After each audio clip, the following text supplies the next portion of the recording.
Hello, welcome to the Tuesday Night Touchdown. Back again with Danny and Jordan. How you doing, Jordan? I'm doing all right. Good to be back.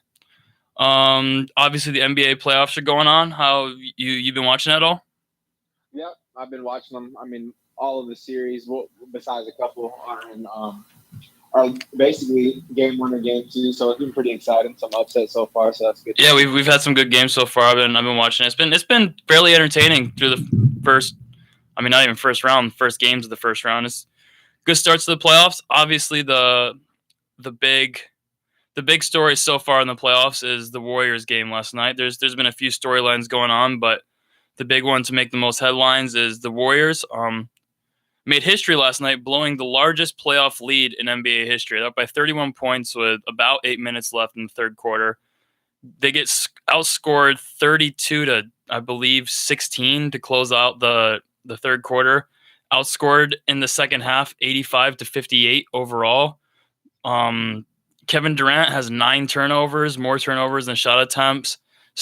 Gets locked down by Pat Bev. Steph Curry misses a potential game winner, and Boogie Cousins gets a potentially playoff-ending injury. So, all things considered, is how bad of a situation do you think the Warriors are in right now? Do you think this seriously hurts their playoff chances, their title chances, or do you think this is just a bump in the road that they'll ultimately get over? I think that it doesn't ultimately hurt their title chances. And not just me, I'm sure majority of America still chooses them. Mm-hmm. They're gonna win this series. It was a great game, great performance by Pat Beverly and Lou Williams and the rest of the team. Mm-hmm. Good coaching. But this series is going to end. This series probably going to end 5 games. I think overall the title run is still there. You see that now things aren't as smooth as they once were. Yeah, I don't think they'll have any trouble in this series particularly. I agree with you on that. I think that it's going to be tougher. I think that we're going to see more 5-6 game series. Mm-hmm. It's not going to be a sweep through every series like it was the year before last. Yep. I agree.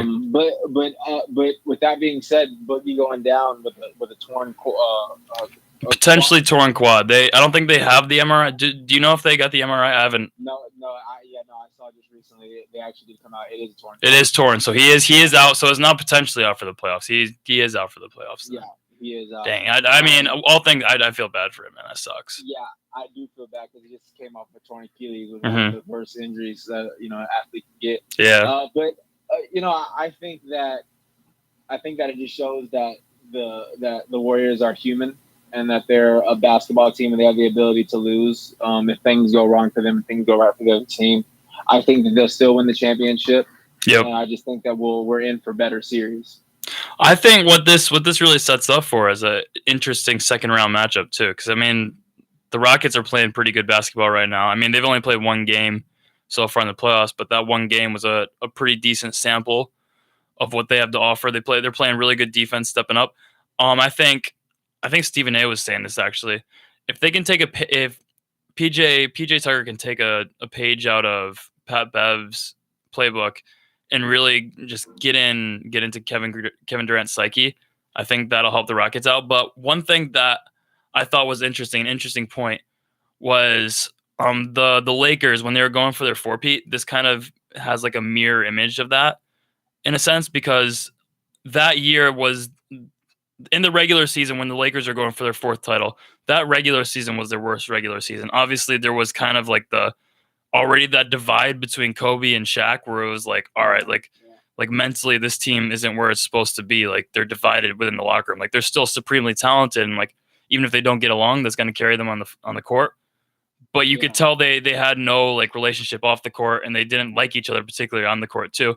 And I kind of feel that same energy on this team, and even the way this playoff has gone. This really, I mean, I'm admittingly very early into the playoffs, so I mean, how much this affects them, or we're yet to see. We have yet to see. But this really mirror images that Lakers team in the sense that the Lakers team, they lost a starter in the first round, and then they lost to the Spurs in the second round in 6 games. And the Spurs were kind of like the most equipped team to beat that Lakers team. Yeah. So I think I think the Warriors are a more talented team than that Lakers team, just top to bottom. Like Shaq is probably better than anyone the Warriors have, and Kobe's probably better than anyone the Warriors have also.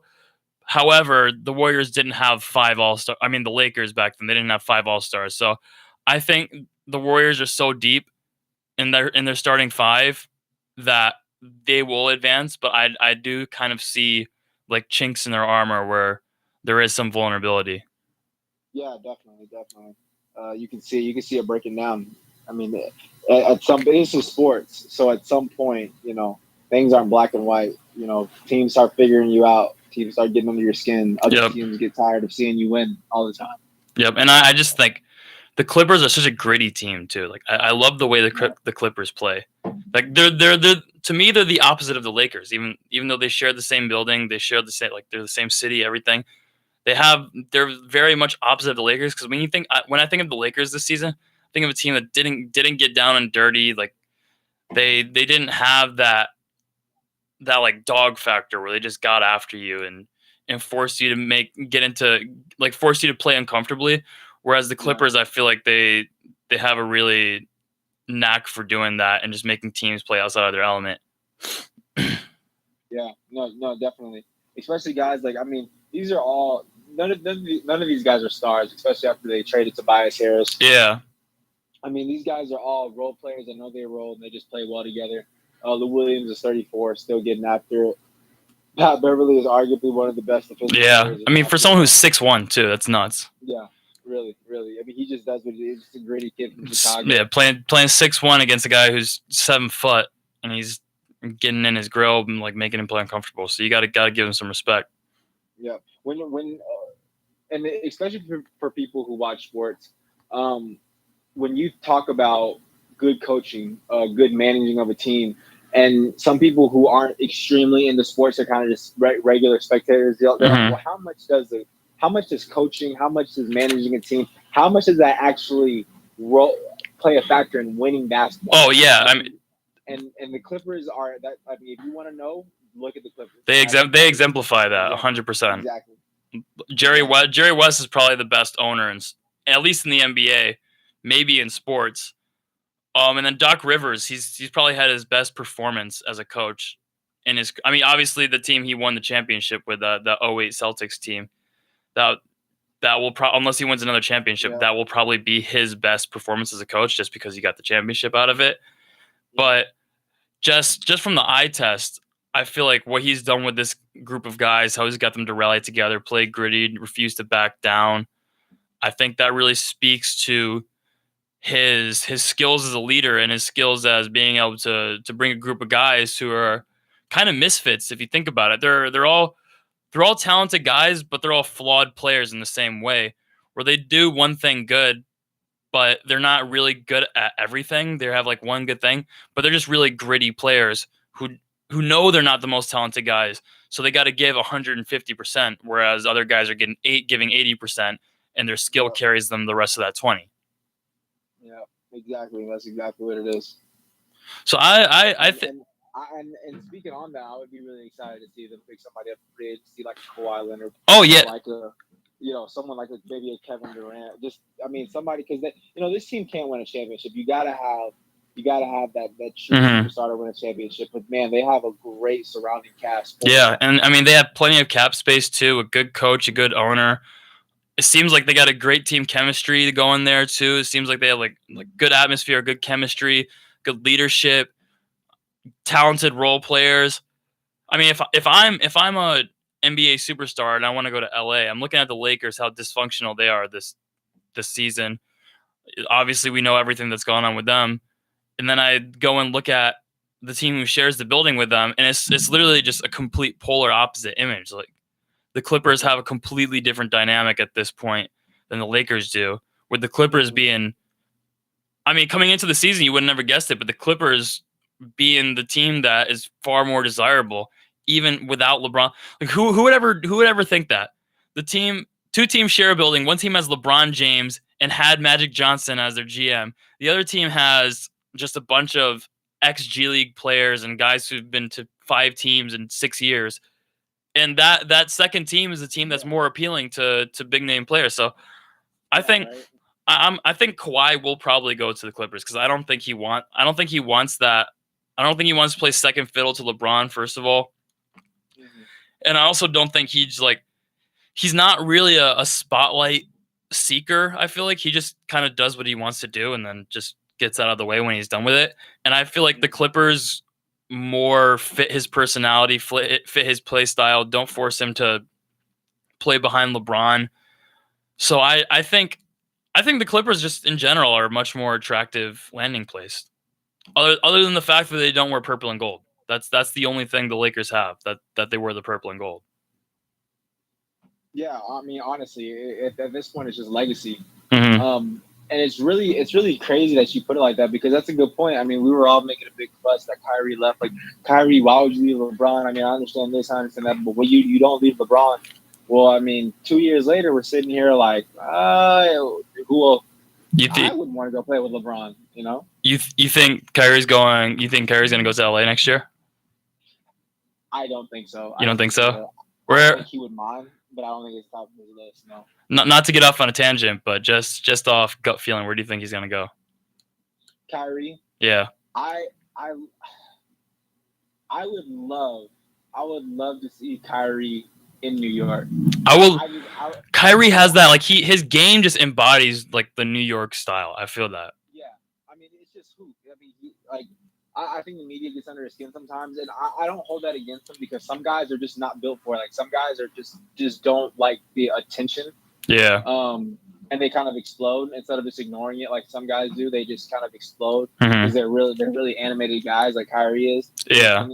So I would love to see him in New York with either another star or maybe New York gets Zion. But I would really like to see that. I'm not saying he goes to New York and they win a championship. There'll definitely be a threat, I feel like, with the Kyrie. Oh, in the East especially too. I mean, they'd be like one of the 5 teams in the East who could go to like the second round in the playoffs. You know what I mean? Yeah, exactly. I mean, you guys got some young guys there. You made the trade that I didn't think was a bad trade. Open up 2 max spots. I would like to see Kyrie in New York, and not only would I like to see him there, but I don't really see him going anywhere else. If I was him, I mean, New York is the place to be because Kyrie, he wants to get paid. Obviously, he wants to win, and it's in the East, and he wants the team to. He can kind of say it's my team, so I don't really see any other place besides New York that he can do that. Oh yeah, no, I totally agree. And to me, his game, just the way he handles the ball, is like it's an art form. Like he exemplifies that like Rutgers Park street ball type of basketball, where it's just like like if you were to relate it to like a rapper, it's just like a guy just going off the top of his head and just like saying what he's already saying, just freestyling. Because Kyrie is like. It's like a chaotic, like beautiful form of basketball where it's just like he's just dribbling the ball in all different types of ways, and I think that really embodies like just the New York style and the way New Yorkers carry themselves, especially when they're playing basketball. One thing I'll add to that though is that New York press media. If the Knicks aren't good and Kyrie's on that team, man, that New York media will eat you alive, unlike any other city in America. Yeah, you got to be willing to take the hit. So I think the only way he should come to New York, as a Knicks fan, I'm saying this. I think the only way he should come to New York is if he knows that he's going to have someone else, because you don't want to be in a bad. You don't want to be a star on a bad Knicks team. Just look what happened to Carmelo. So. Oh yeah, definitely. But speaking of other dudes who don't handle the media too well, Kevin Durant. to segue into the next topic, Kevin Durant. Obviously, you know everything that happened with him. Patrick Beverley got him ejected last game, and then fouled him out in game 2 of the series. And then Kevin Durant dodged out on the post-game press conference, pretty much allowing his teammates to take the heat for him. What do you think think's up with Kevin Durant? How much do you think it has to do with Pat Bev just really getting under his skin? How much do you think it has to do with Kevin Durant just being naturally weak to criticism? I feel like that's the only way to put it. He just doesn't take criticism too well. So what do you think on that whole situation of him just kind of getting knocked off kilter with being played by Pat Bev, the media saying some not amazing things about him? What do you think about all that? I think that Kevin Durant, and this is of course just totally my opinion, but I think that Kevin Durant is kind of insecure about himself. I agree. I don't think that he has a reason to be insecure. when it comes to on the court basketball because he's arguably the best basketball player in the NBA. I mean, you could say he's top 2, top 3, whatever. For me, I feel like if you just look at his skill sets alone, I think he should be the best basketball player of all time. He should be. I mean, he's not, but he should be. A 7-footer that can he doesn't have a Kyrie handle. He has a good handle, a terrific shot. He's a great. Can post up, can play defense, run the ball in transition. Like there's no weakness to his game. Exactly. So where his insecurity does come from, which I was critical of, I'm sure you were critical of. A lot of people were with him going to Golden State, a team that was obviously better than the Thunder and beat the Thunder after coming back down 3-1. I think that he's just a little insecure about himself because he knows in his mind that that's kind of a weak move. I think that he knows that. There was a side of him that just said, "I don't care," I can. But he does still. Yeah. He's a man. You can't. It's hard to just shrug something like that off, and especially when the entire. You can say I don't care about the media. I don't care about this. I just hoop. But when you have damn near an entire country telling you, man, that's a snake move. Like, no, who does that? Like, who goes to the competitor after you lost to him right after? Yeah. So I think ever since then, I mean, you just have a tarnished relationship with the media, because you feel like there's no matter how long he's on the Warriors, there's always going to be that elephant in the room. Is, dude, you really came here? Like, you know what I mean? Yeah. I feel like he feels that. And that makes him insecure, and that with other things like him maybe having a bad performance here or there, or Pat Beverly locking him up, all that stuff will kind of feed into it. But I think that's the primary, like I said before, elephant in the room is that he has a few insecurities because you didn't see this when he was at OKC. Yeah, no, definitely. He was drafted to that team. They had, decent success. Well, part of the reason I think you didn't see that so much in OKC too is. People put the blame on Russell Westbrook. People didn't blame KD. If you think back on that, KD didn't get the brunt of criticism when OKC lost. It was always people like, oh, like Russell dominated the ball too much. They should have given the ball to KD. And I feel like him not getting that, he didn't have that criticism on them because people saw Russell Westbrook as the cause of them not making it over the top.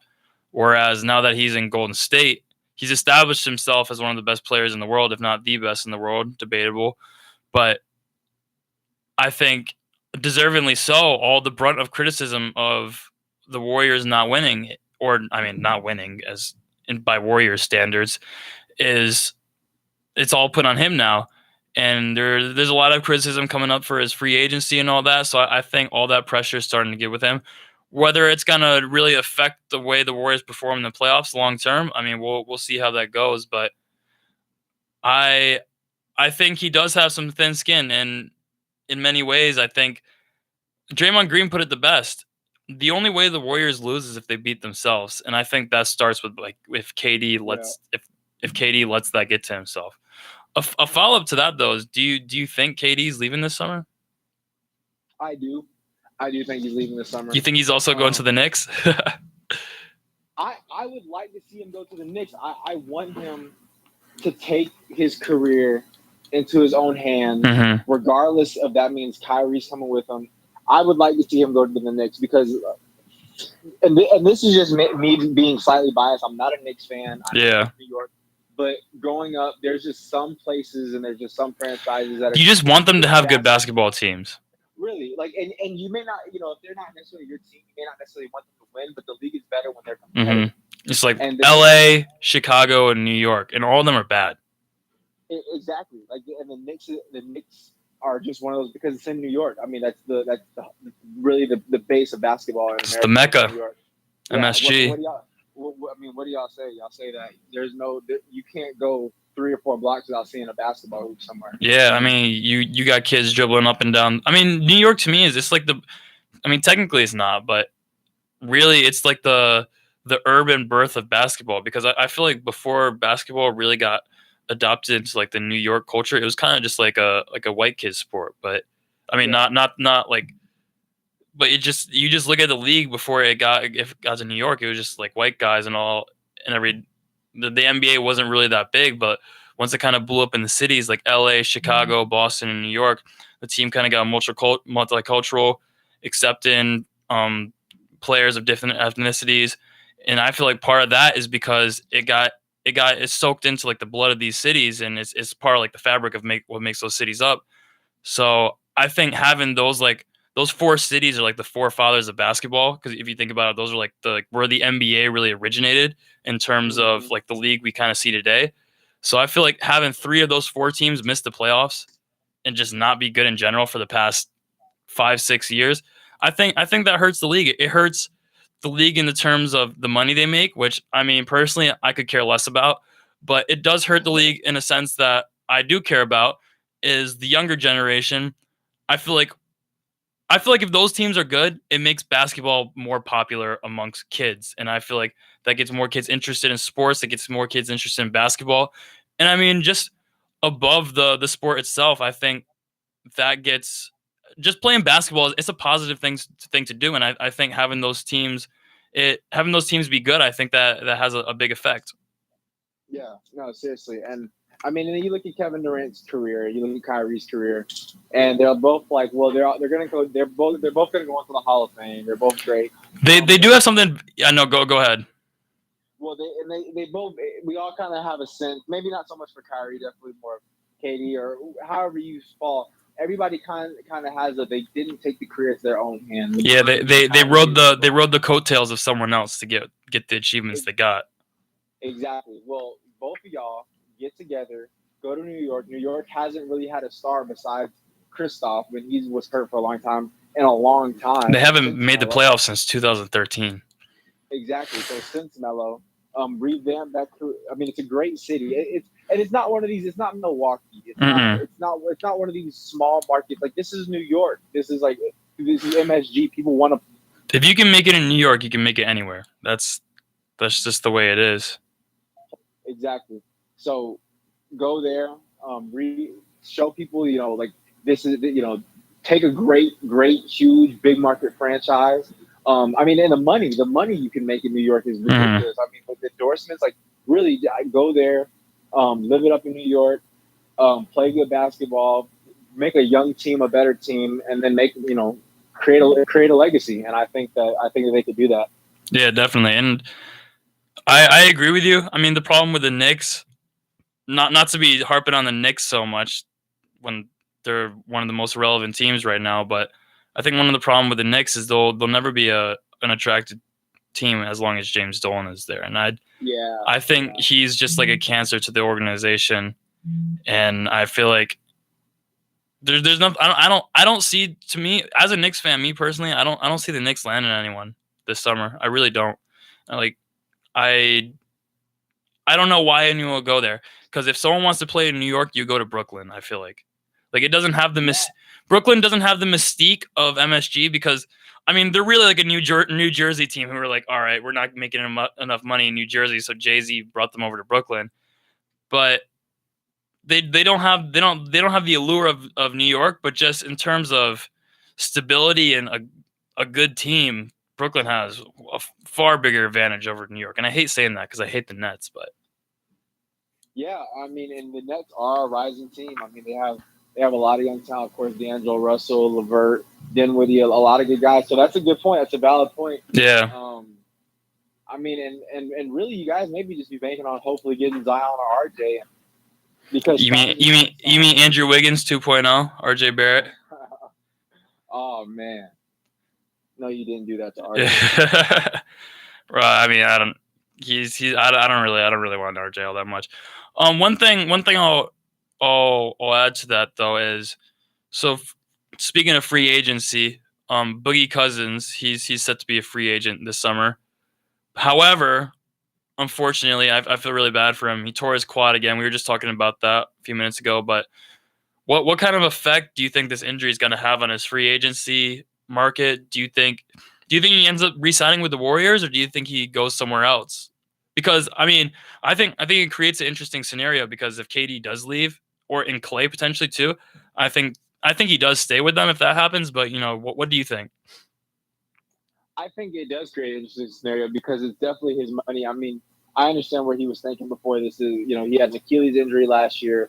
So a lot of people are saying, well, that's a hard injury to come back from. So he's like, well, shoot, I'll just go to the Warriors, sign for the minimum, get a ring, show people I can still hoop a little bit, come play all the time. Everything's gravy. Well, I mean, he's only been really playing for the past 2 or 3 months, and Yeah, gets a serious injury again too. So I think if I think you're right in the sense of it depends where everybody else goes, because Kate Boogie, in a sense, is going to be kind of the last pick of the litter, because I mean, at this point, he is kind of damaged goods. You don't really know about his long-term future. He's definitely not getting the money that he was expected to get. That's why I feel really bad for him, because he's gonna have to sign one of these prove it deals again. I feel like. Exactly. So him, I think before it wasn't. No one really saw him as resigning with the Warriors, but it's definitely an option now if KD and Clay leave.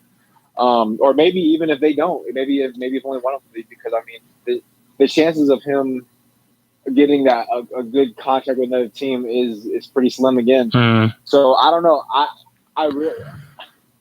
I'm not really sure what team I would. Hey, let me just throw this out there. Dream scenario as a Knicks fan. KD comes to the Knicks, Kyrie comes to the Knicks, we get the first pick, draft Zion, and then since DeMarcus Cousins is damaged goods and can't demand a big contract, we also sign Boogie Cousins. Bam. You know, if y'all make that happen, that is going to be the greatest roster. Go from 13 wins in a season to I think that team still would barely be cracking 50, to be honest with you, because that team would have no depth. That team would have no depth. I mean, y'all still hold on, man. Y'all still have Dennis Smith off the bench. Y'all still have the Trier kid off the bench. Yeah. Hey, y'all have DJ. Y'all not no scrubs now off the bench like that. That's a better bench than the Warriors have right now. You think that team is better than the Boston team this year? If y'all were to potentially get KD, Kyrie, Boogie. Let's just say KD, Kyrie, and Zion. You think that team's better than Boston this year? Because people expected Boston to be a championship contender, and I feel like Kyrie hasn't really just Boston in general, not just Kyrie. Boston is way underperformed. So my judgment is kind of maybe Kyrie is slightly overrated. I don't want to say that quite, but I wouldn't go that far at all. But I think that Boston still has a good chance of winning not winning the championship, but getting there. Definitely getting to the Eastern Conference Finals. But I mean, I don't know. Milwaukee looks pretty tough. They do look tough, but fortunately, Boston doesn't have to play them first round. So yeah, we'll see. I'm not a big believer in Giannis. I'm sorry. I mean, he's a scoring machine, but he plays defense like a beast too. He's like second in defensive win shares. Yeah, that is true. But anyways, back what you were saying. Asking. Yeah, I mean, potentially because this was about Boogie and Boogie, KD and Kyrie, and for the grace of God, Zion goes to the Knicks. That's an Eastern Conference Finals team. Yeah. To me. Yeah, and I agree. I mean, I feel like as a Knicks fan, I have to be skeptical because just good things just don't happen to the Knicks. So I can't say the Knicks are going to do anything good, because as soon as I that thought just manifests itself in my mind, I'm just going to get my heart torn out. So I need to stay completely numb to the Knicks, any thought of the Knicks having success. I can understand that. That's understandable. Yeah, no, but I mean, to get back to the original thing, I feel really bad for Boogie. I don't know where he's going to end up. I thought he was a great insurance policy for Golden State. And it's a tough loss for them. I don't think it'll really affect them that much because, I mean, as you saw last night, they built that whole 31-point lead without them. Although you could argue they also lost it without him too. So true. Who knows how much that will affect them. I do feel bad for him though. I think it's a tough blow for a guy who's hardworking. I mean, maybe not the nicest guy in the world on the court, but I think he hasn't had any off the court issues really, outside of just having kind of snarky back and forth with reporters and stuff. But he hasn't had any real serious off the court things. He hasn't gotten in any legal troubles or anything like that. So I feel really bad for him. I mean, he doesn't. He's not a guy who deserves to have these kind of things happen. I wish he would get paid over the summer, but unfortunately, that's probably not going to happen. Yeah, and no matter how you feel about a guy who's your favorite player or team, you don't want to see a guy get seriously hurt or get money taken out of their pocket. Exactly. I mean, at the end of the day, we're all here trying to make a living. Unless I'm Nick and I'm thinking about Tom Brady, then maybe not. But yeah. Some people have been repaid for Tom Brady that I don't. I don't know, but Yeah. Well, speaking of other teams other than the Warriors, though, because we've been talking about them a lot, we talked about the Knicks next year potentially. Who knows? But we're in the present, so we'll talk about teams this year. What do you think have been some of the good matchups so far? What do you think are some potential upsets? What do you think are some potential long drag out fight series that could be really entertaining down the stretch? What games are you feeling? What series are you feeling? all right. So I'm an Orlando. Oh, I know where you're going straight off the top. Look, you gotta understand. I've been an Orlando fan since I was in the 5th grade. I've been saying Orlando was gonna make the playoffs every year. We finally made the playoffs after not being in it for 7 years. Can I add something? Let me add something real quick. So the Dwight Howard trade happened 7 years ago. Since then, the Lakers and the Magic had 0 playoff wins both until this year. The Magic have gotten a playoff win before the Lakers did after the Dwight Howard trade. I thought that was just like an interesting fact. That is interesting. That's a crazy fact. Because Dwight Howard left our roster in shambles. Yeah. And we lost our head coach afterwards. But I'm not going to ramble about the Magic. I'm just going to say that we won the first game. I think we can make things really interesting because Kyle Lowry playoff mode is activated. That's a good thing for Magic fans.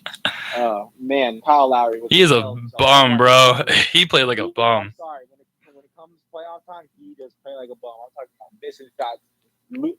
Turnovers that you see a high school player making, you're like, come on, like, what are you doing? And it's so I said this before the series begun. I am biased, I'll admit that, but I said Magic in 6. But hey, we won the first game. The second game, it actually comes on here in the next hour. Yeah. So I like that series. Brooklyn over the Sixers. Sometimes you have it in your mind that it's a possibility that there could be an upset. Be like, oh, not really. Philadelphia played pretty good last night, though. I was thinking that, and then I was like, you know what, Brooklyn might be able to do it, but then Philadelphia played pretty good last night, so I'm feeling Philadelphia again. I feel Philly. I picked Philly or Boston to go to the finals, but what was that? You know what I was actually feeling? I mean, just like you know how you have that gut feeling where it's like it probably won't happen, but you're like if it does happen, I won't be super surprised. For me, that was Utah and Houston. I was like, you know what? Really? I was like, Utah could do it. I feel like I don't know. Houston's a good team, but I don't know. Utah just always strikes me as a team who they're just like a gritty team. But I mean, I don't think it will happen. I was just like in my gut. I was like, if that happens, I won't be super surprised. You saw that defense that Ricky Rubio was trying to play on. Yeah, that's how you play him, though. Yeah. If you got Rudy Gobert, you just gotta bottleneck him into Rudy Gobert. True. I guess. Unconventional defense. Unconventional offense calls for unconventional defense. Yeah, I mean, James Harden scores like 30% of the team's points every night, so you just lock that dude up and then hope for the best, hope he misses. But yeah, I agree. I think Orlando, Toronto's they're just bad. Like they're such a amalgamation of things just don't make sense because every single year in the regular season they dominate. They're like a 50, the past 3 or 4 years they've been 50 wins every year. And once they get to the playoffs, they're like a completely different team. And you thought that might change this year because like that whole roster switch up with Kawhi, DeRozan, all that kind of turnover. I don't know what the hell's going on with that team. I mean, we'll have to see. We'll have to see if they bounce back tonight. But I think Orlando could do it. I think Indiana could beat Boston. I wouldn't be super surprised if that happened. I can't see that. Not without Victor Oladipo. I could not. If that happened, that would surprise me. You know how they can't beat Boston? By scoring 10 points in a quarter, like they did the first game in the third quarter. Is that what they did? They scored 10 points in the entire quarter in that game. In the third quarter. So they're up by going into halftime, they're up by like 10, and they were at the end of the third quarter, they were down by like 20. So they can't be playing like that. I mean, yeah, I don't think it will happen. I think Orlando probably played the best out of all like the upset teams. I would say Brooklyn too, but they didn't play great in game 2. So we'll see how it goes. I think we have a lot of good basketball left. I'm excited for the rest of these rounds to play out. I think we'll have some better than expected first round matchups. But yeah, I'm excited for it. I am, and I mean, you look at Orlando won basically at the buzzer. Orlando basically won at the buzzer. The Trailblazers in the OKC game came down to the end. I mean, it's just a lot of Brooklyn upset the Sixers. I mean, it's a lot of good basketball being played. Yeah. I mean, the Clippers came back down by 31, record breaking. It's exciting, and nobody thought these playoffs were going to be exciting. Yeah, and it's exciting. Well, you brought up good basketball, and speaking of good basketball, or maybe not so good basketball, obviously Luke Walton, he got fired by LA, and before he even left the building, he already had a new job as the head coach of the Sacramento Kings. He's only won like 40% of his games as a head coach. Not amazing. It's not great basketball, but he also coached the Warriors pretty well as the interim head coach, although you can argue they're the Warriors, so anyone could coach them into a championship. Do you think he deserved to get that Sacramento job? Do you think they should have waited longer to kind of test the market after the season, see who would become available and whatnot? Or do you think it's a good fit for both parties? I think it's a good fit for both parties. I don't think he's an awful coach. I think he got a bad deal in LA. I really do. I think he did have a bad deal in LA, and regardless of what anybody thinks, you do have pressure on you when you have LeBron James in the building. It's a win right now situation, and he's a learning coach. He did have some roster rotations he had could have been better. A lot of things could have been better. He could have taken some things. He could have done some things better. But I like the fact that he's a growing coach. The Kings are a real run and gun, young system offense. I do like that. He has some good pieces to set him up for success in the future. So I think it is a good fit. I don't think that he's going to walk right in and flip the franchise, but I think that he complements them well and will definitely make them better. The Kings are better than they were last week. So that's what I think. You think De'Aaron Fox can be All-Star next year? No, but no? I don't think he'll be an All-Star. But he'll definitely be one of those on the cusp. Yeah, one of those he could be in kind of like not they play completely different positions, but to hark on Orlando, Vucevic, I always thought he was like a very underrated player for how well he played. Like Vucevic, kind of Andre Drummond, kind of maybe close to D'Angelo Russell, but not quite. Kind of guy, kind of one of those guys. He's an elite player in this league, but he's just maybe not in the top 15. I think 20 yet. I think Fox will end up being better than Russell, and I know because you know me that you think I love hating on D'Angelo Russell, and he completely proved me wrong this season. But I think Fox is more athletic than Russell, and I think down the road, especially as I think if Fox can develop his shot, I think he'll be the better player overall. That's a possibility. I would not take that away. I mean, a smart player, fast player. Let's hope that he's able to better his game even when he begins to lose a step. Yeah. Probably won't happen anytime soon, but if he wants a long career, years. That's way down the road, but I get what you're saying. One thing I do think is interesting at this whole situation is obviously Luke Walton, he'll be staying in California.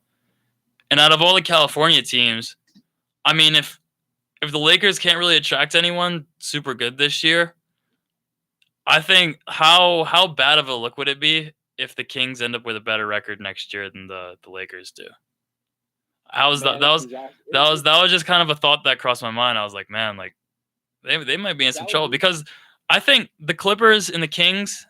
There's 4 LA teams, right? Or 4 Cali teams, or is there 3? Am I tripping? Clippers, LA, Kings. Oh, Warriors. Yeah, Warriors. Yeah. So, I mean, obviously the Warriors are going to be, regardless if they have KD or not, they're still going to be a good team.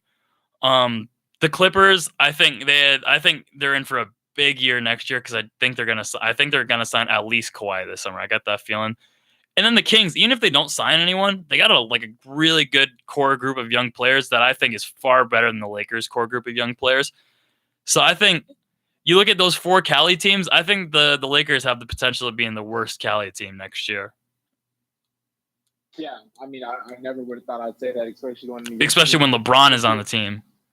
Yeah, right. Because everybody kind of saw this year as being a rebuilding year and didn't expect much from the Lakers. But now you go into year two and you're the worst team of 4 teams in California. That's not good. Yeah. So we'll definitely see. And if the Lakers aren't able to land anybody, I mean, that would really be not a good. Oh, that would be a terrible look. I think LeBron opts out of that final year of his contract if that happens. Oh yeah, yeah, and I know LeBron really is looking forward to playing with his son. Yeah, so he wants to stay in. Yeah. So I mean, I don't know. We'll see how it goes. Yeah, we got that's a long way down the road. Obviously, we got this season to finish off, so I'm excited to see how everything turns out this year. I think it'll be exciting. I think this off season will be really exciting too. But yeah, I think that's about it. I'm excited to watch some games tonight. I know you are. See your Magic play. And yeah, so I thank you guys for tuning in. Thank you for coming in again, Jordan. See you guys next week, 6 p.m. Tuesday as always. And yeah, thank you. Appreciate it.